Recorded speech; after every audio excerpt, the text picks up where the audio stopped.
A preleção de hoje chama Os Olhos de Jesus. Quem de nós pode imaginar como seria ser visto, olhado por esses olhos? Você já parou para pensar? Como é que seria você de frente para Jesus e ele olhando para você? Como é que você... Eu estou olhando para a câmera agora, né? Como é que você se sentiria sendo olhado? O que esse olhar transmitiria para você nesse momento? E se você se entregando para esse olhar, o que você sentiria desse olhar, né? Como seria olhar para Jesus e ele olhar para você? E se você sonhasse com esses olhos? Se você tivesse, em alguns momentos, visto esse olhar nos seus sonhos ou nas noites em que você estava olhando as estrelas, pensando. Hoje a gente vai contar a história de um homem desconhecido, mas muito conhecido também. Né? Eu vou contar uma história para vocês que está nesse livro aqui, História das Fraternidades.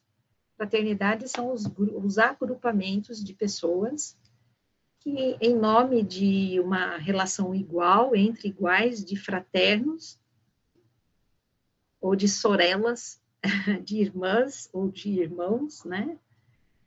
Fratellos e sorelas, né? Brincando um pouco com a palavra, né?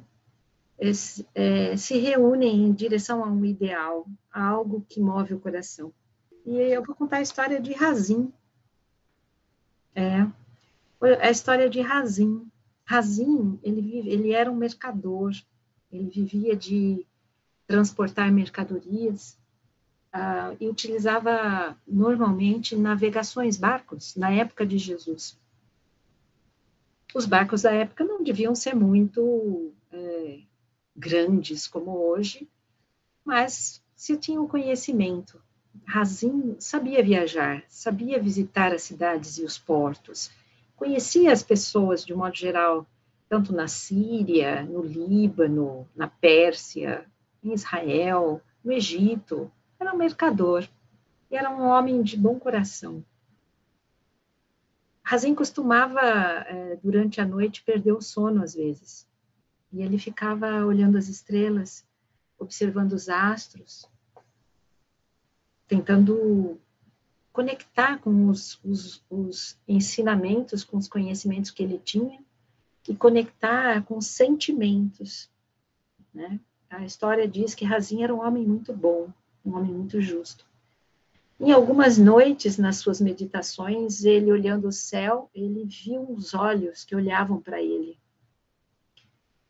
E como será que Razim se sentiu vendo esses olhos? Ai, que susto, estou perseguido, que é isso? Nada, ele via esses olhos e ele recebia o que vinha desse olhar. Era uma comunicação de alma, digamos assim. Então a gente pode imaginar Razim num barco, à noite, chegando talvez na costa ali de Israel ou do Líbano, olhando os céus, as nuvens escuras de um lado, talvez querendo ameaçar a chuva, do outro o brilho das estrelas, e vendo aquele olhar sereno e doce, um olhar amigo, um olhar que não assustava Razim, mas dizia algo ao coração dele. Como é que será, né? Que seria para a gente olhar os olhos de Jesus? Vocês devem imaginar que olhos de quem ele estava vendo, mas né, eu não vou contar o fim da história agora, né? Vou contar daqui a pouco, né? Mas olhar, esse olhar, abrir os nossos olhos e receber o que vem do olhar. Como é que é olhar os outros, olhar a pessoa que está aí do seu lado, na sua casa, que convive com você, olhar para quem está na rua, no teu trabalho, como é que é olhar nos olhos? Nós olhamos nos olhos das pessoas? As pessoas olham nos nossos olhos? Será que vem, às vezes, sentimentos ou pensamentos, aí é indiscreto ficar olhando? Não vou ficar olhando, mas que indiscrição seria essa? Ou que olhar está me vigiando? Às vezes a gente pode pensar isso, né? Às vezes um olhar está dizendo algo e a gente já logo vem e bloqueia, né? Não, o que está olhando para mim? O que está me vigiando? Está me censurando? Né? Será que esses não seriam movimentos nossos, da nossa própria alma? A gente achando que o outro está censurando, sem nos abrir para esse olhar. E sem olhar também. Como é que é olhar para alguém? Para a pessoa que está na calçada pedindo dinheiro. No Brasil é muito frequente, na Europa talvez um pouco menos. Então a gente também vê pessoas que estão sentadas numa praça ou dentro do metrô, tentando se aquecer nos dias de muito frio na Europa, né? Como é que é para olhar nos olhos de quem está no metrô, olhar nos olhos de quem atende a gente para comprar pão, não é? Como é que é esse olhar, esse nosso olhar? O que a gente vê quando a gente olha para as pessoas? Então, um pouco dessas perguntas e desses questionamentos que eu estou trazendo para a nossa reflexão, o que será que Razin viu nesses olhos? Será que ele achou que era alucinação? Que ele estava vendo coisas? Alguma coisa na alma de Razin guardava a ternura e o olhar. Existe na internet uma carta que dizem que foi escrita na época de Jesus por um homem que viu Jesus. E ele escreveu ao imperador da época, Tibério. Essa carta chama Carta de Públio Lentulus ao imperador Tibério. Públio Lentulus a gente conhece, no meio espírita, a gente conhece ele pelo nome de Emmanuel. Ele veio a ser conhecido por nós através dos livros que ele ditou para Chico Xavier, né? Então, quem quiser saber como foi para Públio Lentulus ver os olhos de Jesus, está lá no livro Há 2000 anos. O encontro dele com Jesus, não vou contar aqui, vocês lá vão ver o impacto ou não que causou em Públio Lentulus, um romano bastante orgulhoso. Mas vamos deixar o orgulho dele de lado e vamos ver o que ele escreveu. Só vou tirar algumas frases. Ele escreve na carta: há tanta majestade no seu rosto, olhando para ele, que de imediato nós passamos a amá-lo ou a ter medo dele. Os seus olhos são expressivos e claros. O que surpreende é que eles resplandecem em seu rosto, como os raios do sol. A impressão de Públio Lentulus, que viu Jesus e olhou para ele, foi de que os olhos brilhavam, resplandeciam no seu rosto. Porém, ninguém pode olhar fixo o seu semblante. Porque quando os olhos de Jesus resplandecem, dá medo. E quando ameniza, nos faz chorar. Dá para ter uma ideia do impacto em Públio Lentulus, né? Depois leiam Há 2000 anos e vejam como foi a história desse homem e esse encontro com Jesus, e o que gerou esse encontro depois. Ele segue, esse homem faz-se amar. Ele é alegre, porém com gravidade. Não era um homem efusivo, não era um olhar cheio de festividade, mas era um olhar alegre, porém era grave. Só de ler isso já me emociono, imaginando o impacto do olhar desse homem, Jesus, encarnado aqui como um ser mais iluminado que teve nesse mundo. Como é que seria para nós olharmos para esse olhar? Nós teríamos medo do olhar de Jesus? Ficaríamos apavorados? Ou seria tão cheio de brilho e de ternura que a gente ia se desmanchar, chorando? Né? Será que foi isso que Razin sentiu quando via esses olhos nas suas noites sem dormir? Né? A gente tem uma expressão em português, não sei se em espanhol também, que os olhos são as janelas da alma. Né? Então, o que os nossos olhos transmitem quando nós olhamos para alguém?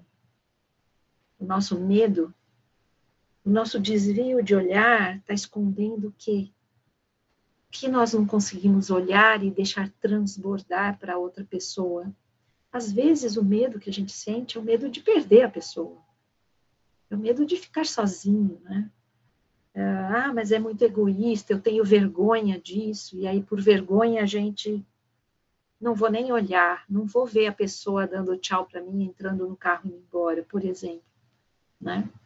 Então, esse nosso olhar que se volta para dentro, que não é um olhar que volta para fora e pode transbordar.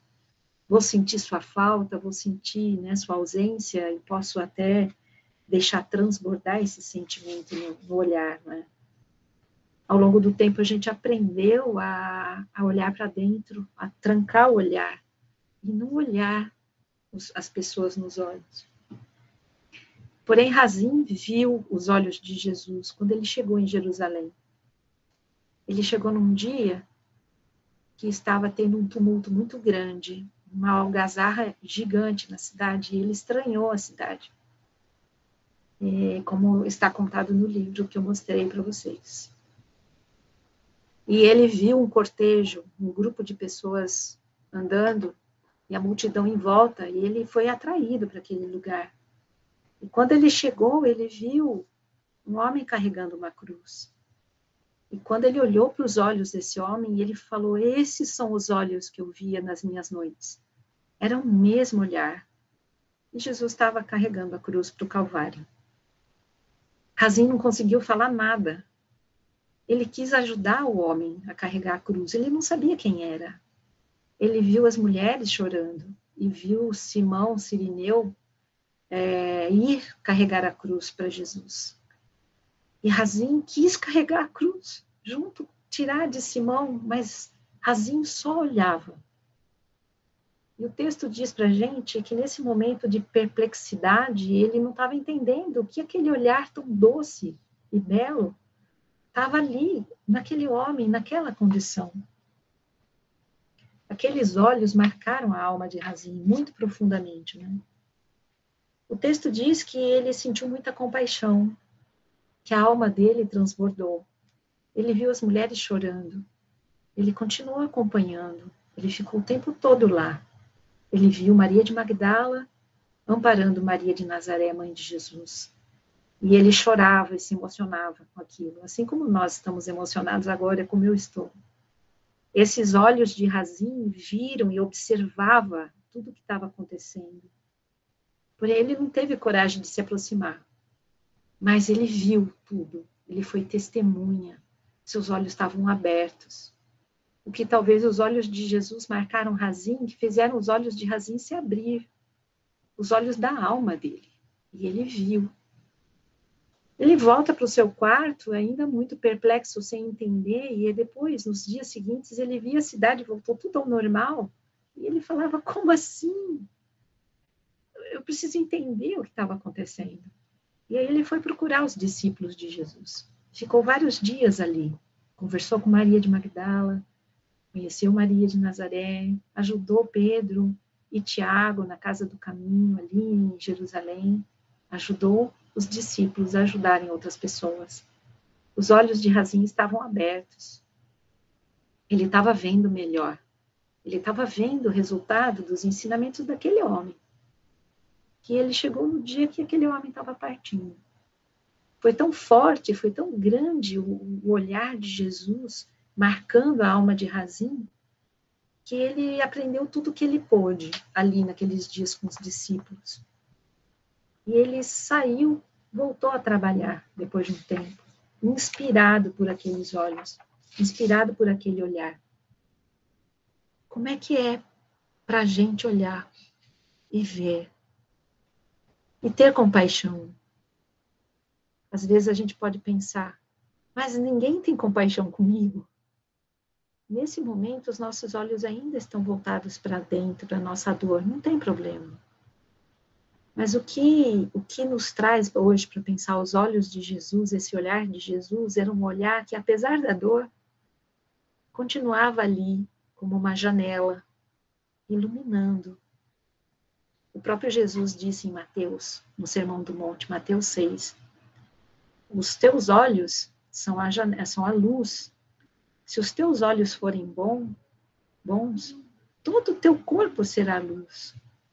Então, da gente ter esse olhar também de amor e compaixão por nós quando estamos em dor. Abrir esses olhos da compaixão por nós. Mas olhar para os olhos de Jesus é abrir os olhos da alma para ver e ter também esse sentimento de amor e compaixão.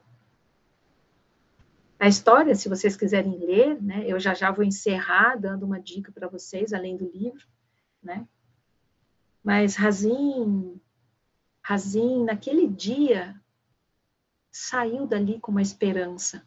Ele coletou no chão um trevo de 3 folhas e guardou. E desse trevo virou um símbolo para ele, um símbolo de renovação da esperança. A história termina dizendo que Razin, em cada cidade que ele ia, em cada porto que ele parava, ele reunia as pessoas, ele reunia famílias, os amigos, pedia para trazer os amigos, e ele contava tudo que ele aprendeu com Pedro, com Tiago, com Mateus, na Casa do Caminho, em Jerusalém, com Maria de Magdala. Ele ensinava e ele levava essa esperança de uma vida que pode ser boa.